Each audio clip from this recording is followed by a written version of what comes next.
오늘도 방송국에 앉아서 청문회를 좀 봤습니다. 뭐 청문회 할 때는 그냥 앉아 있다가 가끔 한마디씩만 하면 되는데요. 지금 자기들끼리는 뭐 분당이니 탈당이니 이야기를 하고 있고, 무슨 뭐 개혁적인 어떤 과제에 의한 새로운 집권을 이야기를 하고 있고, 촛불 혁명을 이야기하고 있고 이렇지만은, 그렇게 말을 하는 두 당사자, 여야 기성 정치권의 수준을 보면 여러분들은 속이 안 상했습니까? 저는 그 청문회 하는 수준을 보고요, 그래도 저 배지 달고 여기까지 들어올 수준쯤 됐으면 뭐 공직자 중에 고위공직자를 했던, 법조인을 했던, 무슨 돈이 많아서 뭐 지분야서 좀 유명해져서 줄을 잘 서서 운동권에서 두목을 해서 어쨌든 갖가지 이유로 재주가 있어서 한마디로 논두렁 전기라도 타고 나서 저기 가서 국회의원으로 또 특조위원이 되어서 정인과 참고인을 불러서 묻고 앉았을 건데요. 정말 일부 뭐 이완영이나 뭐 이만희니 이런 인간들은 뭐 그렇다 치고, 그건 뭐 포기한 인간들 아닙니까? 양심의 철판간 인간이고 사람이 아니라고 생각합니다. 그렇게 해도 고향이 경상북도라서 또 주민들이 뽑아줄 거다. 그 사드 할 때 많이 봤던 선주의 이완영 아닙니까? 말하는 자세나 태도, 말투부터 인상까지 아주 혐오감의 극치를 저는 느꼈습니다. 그 사람한테. 정말 아주 둘이 그냥 어디 링에 올라가서 죽을 때까지 한번 붙으라 그러면 내가 죽든지 살든지 한번 붙어버리고 싶은 인물입니다. 참, 모든 국민은 지 수준에 어울리는 정부나 이 정치를 갖는다라는 게 실감이 나는 날입니다. 비도 오는데요, 정말 아까들 중계를 한 1시간 보고 나니까 스트레스가 엄청 쌓였습니다. 자, 야당은 이자들도 마찬가지입니다. 자기들이 집중적으로 이 문제를 성역 없이 파헤쳐야 될 건데, 우병우 불러다가 묻는 질문하는 꼬라지하며 아무런 한 발도 진전될 수 없는 무조건 거부 답변이 예상되는 판에 박힌 뻔한 이야기들을 뭐 하려고 들으려고 하는 겁니까? 저는 그 사람들 하는 모습을 보면서요, 정말 야당원 이자들도 새누리당의 이완영 못지않다라고 생각을 했습니다. 자, 뭐 단지 국회의원만 그렇겠습니까? 한 달에 1,300만원에 가까운 월급에다가 수당에 또 특위나 이런 데 들어가면 또 더 받습니다. 자, 그런 걸 받으면서 7명에다가 인턴 2까지 최대 9가지 보좌진의 도움을 받을 수 있고, 그리고 각종 사무실 운영비, 차량 운영비도 받고, 그래서 사무실에서만 1년에 쓰는 돈이 7억이 넘는 그런 대우를 받는 국회의원, 그리고는 또 후원회를 통해서 걷어들인 돈으로 짬짬이 자기 개인적으로 잘 쓰고 다닙니다. 어떤 의원을 만났더니만 후원회 돈으로 차도 샀더만, 렌트로. 그렇게 렌트로 사면, 할부로 사면 괜찮다고 합니다. 참 기가 찬 일인데요. 자, 그렇게 특혜를 받고 다니면서 단지 그것 때문에 국회의원 하려 할까요? 그거 플러스 알파가 엄청나게 있지요. 오만 사람이 인사 다 하고 뇌물 주고 선물 주고 그런 것도 기대를 하겠죠. 그러니 그 고생하면서 선거 때 굽신거리면서 논두렁 밭두렁 타고 다니면서 골목 타고 다니면서 하는 거 아니겠습니까? 문제는요, 나아질 가능성이 있냐라고 봤을 때, 저는 제가 어릴 때 60, 70년대 80년대 초반에 기계 있는 야당은, 좀 정돈된 여당은 이런 모습을 가진 국회의원들은 요즘 찾아보기가 어려운 것 같습니다. 정치 수준은요, 날이 가면 갈수록 저질화되어 가는 거 아닌가 하는 생각을 해봅니다. 제가 어릴 때는 정치인들을 보면 멋있었다고 생각이 들었고요. 자기의 가치를 위해서 여당이지만은 삼성개헌에 반대하고 붙들려 가서 얻어터진 사람들, 그래서 여당하다가 야당으로 온 사람들, 또 더 나아가서 야당인데 그 험하고 무서운 시절에 목숨을 던져서 깜빵도 가면서 싸우는 투사들, 이런 모습을 보면서요, 참 이 정치인들을, 그때 어릴 때 저는 초등학교 때부터 선거나 이런 데 관심이 많았습니다. 가슴도 뛰고 했고, 대학에 들어가서는 곧바로 그 전두환 무서운 시절에 부산에 내려와서 선거 때 당시 박창준 씨 선거를 열심히 도왔습니다. 자, 선거운동도 방해를 받는 그런 시절이었지만은 당시에 신민당의 84년 총선에서 대승이 이루어지는데 저도 한 달을 밤낮을 도왔습니다. 그러면서 정치라는 것이 참 대중의 마음을 이렇게 흔드는 거구나 생각을 했는데요. 그 뒤에 운동권을 거쳐서 저도 국회의원 출마를 한번 해봤습니다. 참 직접 해보니까 제가 어릴 때 먼발치에서 보던 감동도 없어지고요. 하룻밤에 술을 진짜 술잔을 수십 잔, 수백 잔을 받아야 되고, 저녁, 아침, 점심, 저녁을 여러 번 먹어야 되고, 또 애먹이 있는 사람들 찾아가서, 예? 저도 그 당시는 뭐 불법이었지만 다 그래 했고 저도 했습니다. 봉투도 건네고 선물도 건네고 비도 맞추고, 참말로 못할 짓이다, 이런 생각이 들었습니다. 제가 그 뒤에 선거를 할 기회가 몇 번 있었는데요. 뭐 공천도 나왔던 적이 있습니다. 악착같이 하려고 하면 배지를 달았을 수도 있을 것 같은데요. 의욕이 그렇게 충만하지 않았더니 그때 느꼈던 충격이 너무 컸습니다. 2000년 선거 때 제가 지금부터 16년 전이니까 우리 나이로 37에 경남 사천에 출마를 했는데요. 일찍 내려갔습니다. 11월 말부터 내려가서 4월 달까지 한 5, 6개월을 선거를 했는데 참 죽을 맛이었습니다. 그때 이 선거에 대한 환멸을 제 스스로 좀 많이 느꼈고, 민주주의 정치 시스템이 이래서 되는가라는 이 고민을 했습니다. 그래서 그 뒤에 정치를 접기로 한 다음에 MBC 시사 매거진 2580에도 출연해서 이 정치가 이래서는 안 된다고 이야기했고, 월간 조선의 한 낙선자의 기록이라 해서 이 멀쩡하게 보이는 대중들이 선거판에 얼마나 다른 모습을 보이면서 선거 불혹화처럼 변하는가에 대해서 제가 겪은 경험을 낱낱이 기록을 했습니다. 그 뒤에 정무수석을 했던 어떤 분은 국회의원 당선되고 저를 불러서 고맙다 그러더만요. 당신 때문에 내가 돈을 아끼고 선거를 다른 방식으로 생각했다, 이런 이야기도 들었습니다. 그리고 KBS에서 하는 한 프로그램에 선거를 앞두고, 2004년 선거를 앞두고 나가서 내가 겪은 선거에 대해서 이야기하기도 했습니다.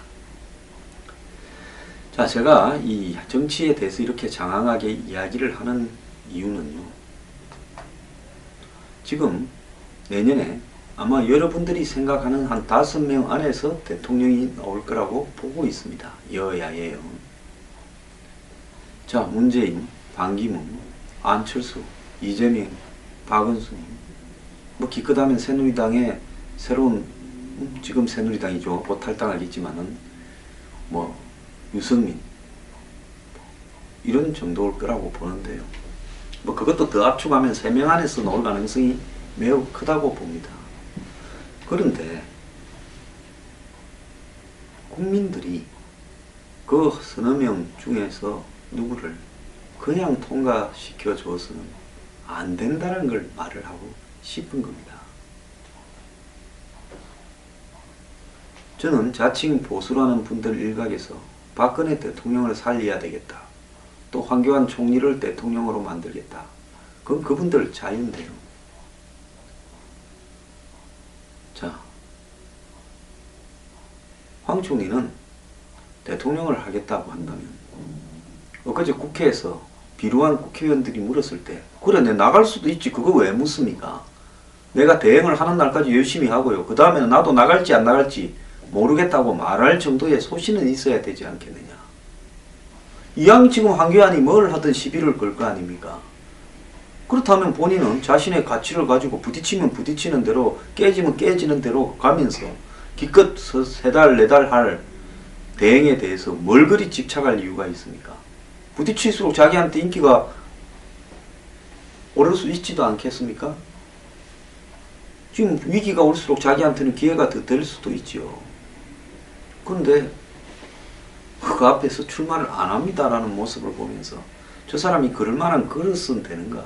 그게 무슨 큰 계획에 의해서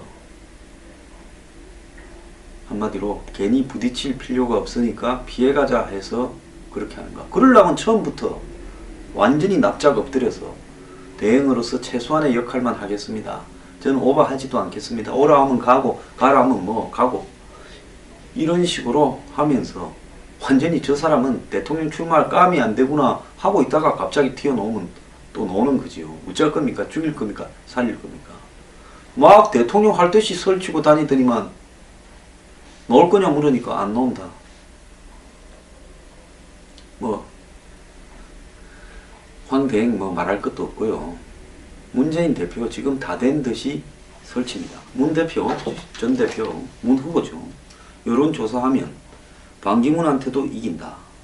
또 이재명이도 반기문한테 이긴다. 이런 조사가 일부 나오고 있습니다. 양자 대결에서 문재인이 반기문에 46.8대 35.5, 이재명은 42.3 대 39, 그리고 양자 대결에서 반기문은 36.8대 안철수한테는 35로 이깁니다. 문재인하고 안철수 대결은 42대 27. 그 다음에 오자 가상 대결을 하면 문재인 31, 반기문 23.6, 안철수 13.7, 유승민 5.5, 심상정 3.2 이렇게 나옵니다. 자, 이걸 보면요. 문재인이 지금 절대적으로 유리한 위치에 있다는 것은 부인할 수 없는 상황입니다. 심지어 이재명조차도 반기문 전 사무총장을 현이네요. 현 사무총장을 이기는 걸로 나온다. 이건 뭐 오차가 크지가 않으니까 어쨌든 이재명도 비슷하거나 조금 앞서 있다. 문재인은 오차 범위 밖에 한 1% 정도 이기고 있다. 이런 결론이 나오고 있습니다. 자, 여권의 마지막 희망이라는 반기문이 나가도 저렇게 게임이 쉽지가 않은 상황, 어려운 상황인데요. 그러면 다른 사람이 나갔을 때 가능성이 있겠느냐? 저는 개인적으로 지금 없는 양상이다. 매우 대선 승리가 어려운 양상으로 가고 있다는 게 제 생각입니다. 그렇다면 과연 이 보수 진영에서 누가 총대를 메고 이제 정상적인 게임으로는 이기기가 어려울 거니까 후보의 능력이나 자질이나 이념이나 이런 또 후보의 어떤 도덕성, 부패상 이런 부분에 대해서 총체적인 검증을 해보겠다고 나설 사람이나 있겠는가 하는 부분에서 의문을 가집니다. 저는 2012년 대선에서 새누리당이나 그 주변에 있는 사람들이 어떤 처신을 하는가를 잘 봤습니다. 그때 제가 반포에 있는 호텔 커피숍에 앉아 있었는데요. 누가 제 이름을 이야기를 하고 있어요. 보니까 새누리당에 아마 이 당적을 가지고 있는 간부들, 국회의원 아닌 그런 사람들 좀 있지 않습니까? 저거 2-3명이 앉아서 쑥덕쑥덕 하는데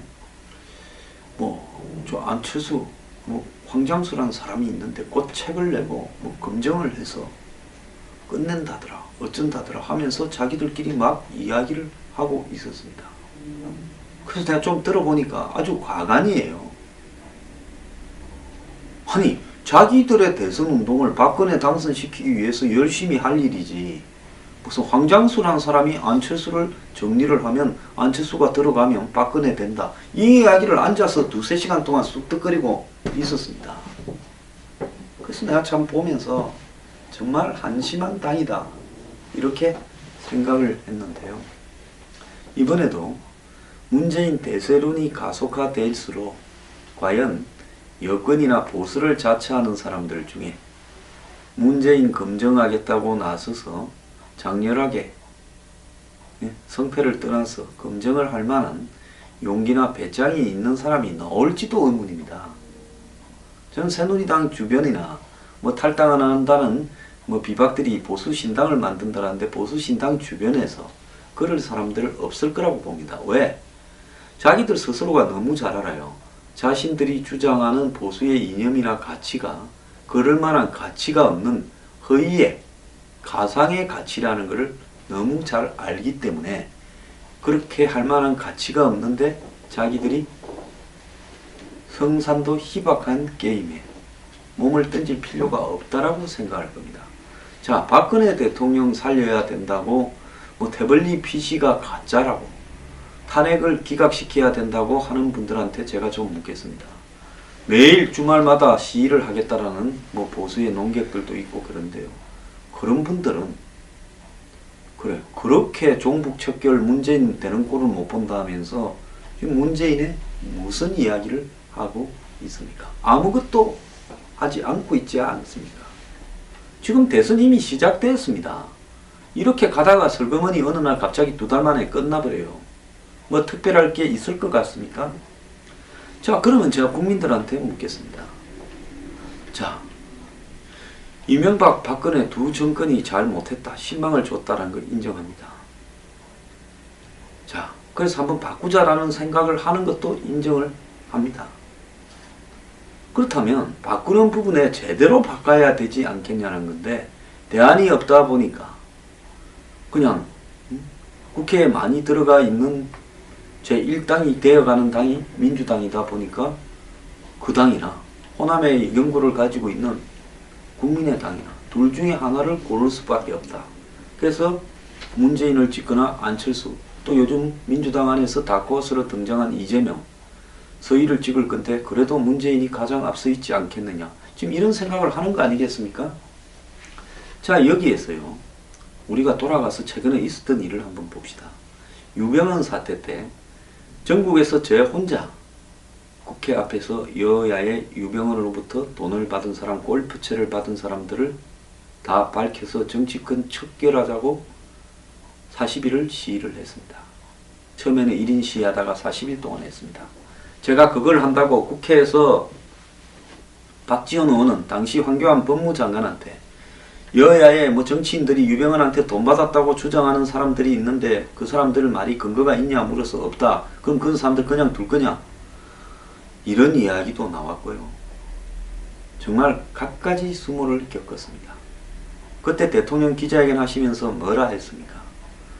이 모든 것이 부패에서 나왔고 정치권과 그 다음에 관료사회의 부패를 척결하고 관피아를 척결하고 그러므로서 이 세월호 침몰의 교훈을 부패 척결과 그다음에 유병헌이 저렇게까지 될 수 있었던 부분에 뒤에서 둔 우리 정관계의 모든 비리를 척결하고 그 다음에 유병헌의 돈을 재산을 압수해서 세월호 보상과 비용으로 하겠다 했는데 자 그로부터 지금 2년 반이 지났는데 처벌받은 사람은 누가 있으며 정관계에서 제대로 그 다음에 유병헌이 저지른 사고에 수습하는 데 들어간 돈을 유병헌 재산에서 압수한 게 얼마입니까? 아무것도 남은 게 없습니다. 유병헌 특별법은요. 그때 국민 앞에 보여주기 쇼하는 걸로 끝나버렸습니다. 2015년 들어서 성완종이라는 경남기업 회장이 로비로 유명하고 나중에는 로비하는 데 돈 쓰니 본인이 직접 돈 써서 국회의원 하겠다고 국회의원까지 됐고 또 반기문 씨를 띄우겠다고 충청 포럼까지 만들었고 근데 선거법 위반으로 또 회사는 지금 거의 거들이 나가는 상황에서 매번 돈을 대출받고 워크아웃에서 벗어나고 기술을 발휘했고 또 사면도 되고 탁월한 사람이었습니다. 근데 그 사람이 결국은 국회의원 옷도 벗게 되고 회사가 부도나게 되고 또 그런 과정의 일로 이 영장실질심사를 앞두고는 자살을 해버렸습니다. 당시 성완종 회장은 사기 횡령 배임 등으로 회사와 관련된 비리 때문에 영장이 청구될 걸로 다들 봤고 구속이 되기 직전이었습니다. 그 전날 은행회관에서 기자회견을 해서 박 대통령과 친박 핵심을 상대로 이 자기가 도움을 줬다라는 암시를 하고는 그날 새벽에 자살했는데요. 이 성완종 회장이 1조 2천억이 넘는 돈을 은행으로부터 빌렸습니다. 자, 유병헌이 세월호를 가라앉히면서 거기에 지금 인양 아직도 못하고 있잖아요. 자, 거기에 보상 배상 들어가야 될 돈, 그 다음에 구조에 들어간 돈 1조 원이 돼갈 겁니다. 특조위 운영 비용까지 포함을 해서요. 성완종 씨가 1조 2천억을 대출을 받았는데 각종 은행으로부터 랜드마크 70이라고 베트남 하노이에 거대한 빌딩을 올렸고 박 대통령이 거기서 한복 패션쇼 하지 않았습니까? 자, 이 두 사람이 친 사고만 해도 2조가 넘을 겁니다. 우리 사회가요, 국민들한테 세금을 거둡니다. 조원동이는 지금 이번에 이미경 CJ 부회장 물러가라고 전화했다가 지금 사법 처리 대상이 된 조원동은 고통 없이 틀을 뽑는 거라고 세금에 대해서 경제수석일 때 이야기를 했습니다. 자, 지금 이 돌아가는 상황을 보면요, 국민들이 얼마나 바보입니까? 자, 국민들 돈으로 400조가 넘는, 내년 예산은 400조가 훨씬 넘죠. 편성해놓고 그 돈들이 말입니다, 사용되어질 때 보면 국민 허락받고 쓰지 않습니다. 일단 편성만 되고 나면 돈을 받아들이는 것까지는 강제입니다. 우리가 세금이니 뭐니 안 낼 수 있습니까? 안 냈다가 작살나지요. 아무것도 못하지 않습니까? 원천징수 당하고 강제징수 당하는데 그 돈을 쓰는 부분에서는 국민에게 허락을 받지 않습니다. 이번에 최순실의 국정농단에 보면 문화체육관광부 하나에 배치된 예산들이 평창올림픽 예산부터 시작을 해서 문화융성사업이라든지 또 창조경제사업, 이런 부분에 배치된 예산들이 얼마나 최순실 차은택의 도둑질 해먹는데 이용되는가. 적자투성이의 공기업들, 이런 GKL이니 포스코 같은 회사, 적자는 아니지만 적자 직전이죠.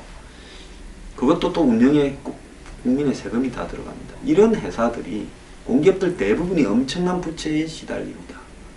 이런 회사들이 최순실, 고영태 필요 때문에 펜싱팀을 창단하고 그 다음에 대기업들이 광고를 주고, 이런 거 한번 보십시오. 뭐 대기업이 광고 주고 미르 K재단 그다 준 거는 저거 돈이라 칩시다. 자, 대기업은 그러면 그걸 갖다가 그냥 저거 돈 줍니까? 삼성 한번 보세요. 최순실이 딸한테 말 태운다고 220억 계약해서 80억 주고 미르 재단에, K재단에 204억 내놓고 그 대가로 뭘 했습니까? 국민연금 끌어다가 동의하게 만들어서 국민연금에서 수천억 손실이 나오게 만들지 않았습니까? 그럼 국민연금 손실은 누구 돈입니까? 그거 국민들이 한 푼 두 푼 정말 매달 피 흘려서 번 돈을 모아 그 연금에서 떼먹은 거 아닙니까? 자, 이게요, 공공선택 이론이라는 데서 너무나 잘 나와 있습니다. 대중은요, 모래알 같아서 의사결정에 대해서 관여를 못합니다. 그런데 정치인이나 고위 관료들은 자신의 이해관계를 위해서 선택을 합니다. 대중은 마치 민주주의가 모든 결정이 합리적이고 이렇게 민주적으로 이루어진다고 착각을 하지만 국가 예산을 쓸 때 한번 보십시오. 국가 예산을 도둑질해 먹을 때 한번 보십시오.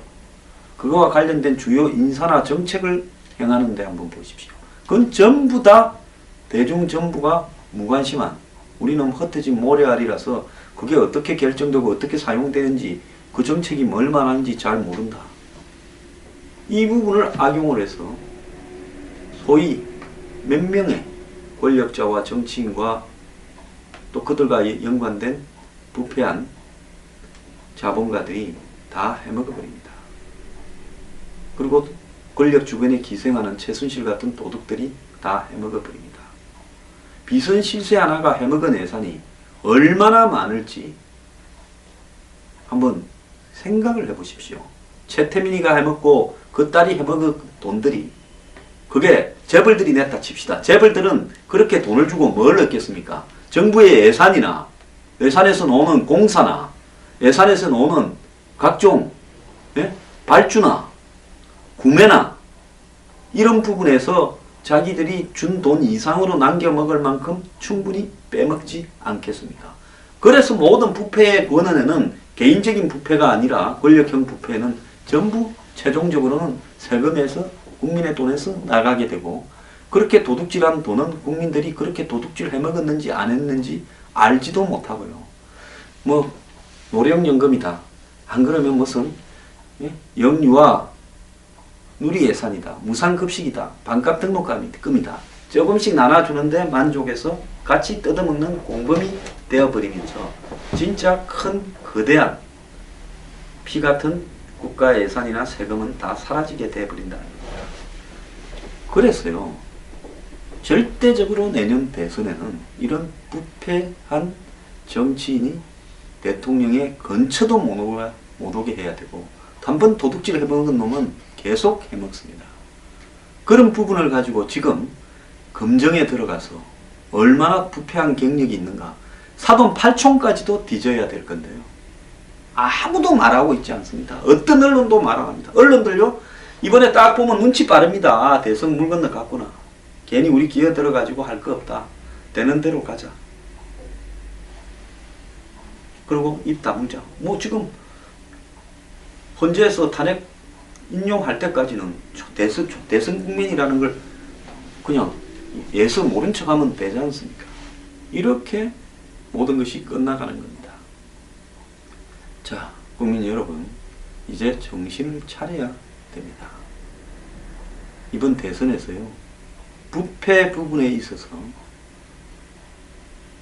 정말로 눈을 뜨고요, 부패를 척결하고 부패와 관련된 의혹에는 끝까지 파헤쳐야 다시는 최순실, 박근혜 이런 일들이 생기지 않는다는 것을 기억을 해야 됩니다.